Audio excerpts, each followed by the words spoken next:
Il est 20 heures. Vous venez peut-être d'allumer votre télévision, trop content d'avoir enfin un moment pour vous et d'avoir couché votre enfant. Quand une petite voix se fait entendre. Maman, j'arrive pas à dormir. Et pourtant, aujourd'hui, comme hier, vous l'avez nourri, vous l'avez occupé, vous lui avez fait classe, raconté 4 histoires, et voilà que malgré tout, il en redemande.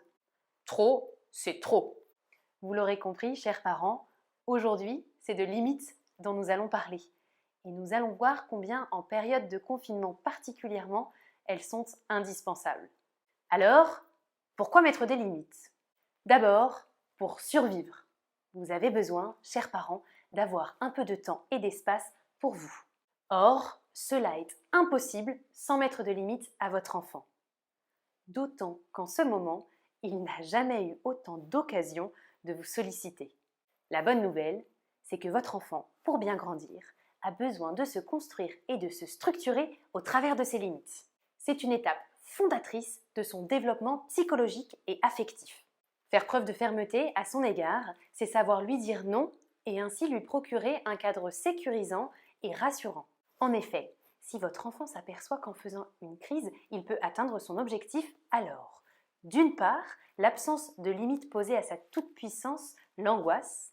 D'autre part, vous entrez dans un cercle infernal de crise en escalade qui, a priori, ne s'arrêtera pas tout seul.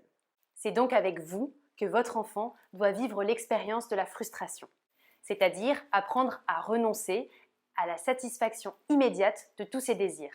Car si votre enfant ne le supporte pas avec vous, qui êtes pourtant sa base de sécurité, alors comment pourrait-il le vivre ailleurs? Il aura sinon beaucoup de mal à supporter et à accepter les exigences du monde extérieur, par exemple à l'école.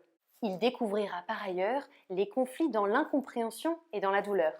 Accéder à tous les désirs de votre enfant sans lui mettre de limites équivaudrait donc à l'élever dans un monde illusoire où il croit qu'il peut tout faire et tout avoir.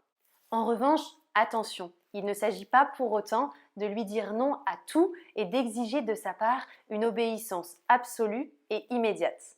Je vous propose dans une prochaine vidéo de vous donner quelques pistes pour savoir comment mettre ses limites. À très vite.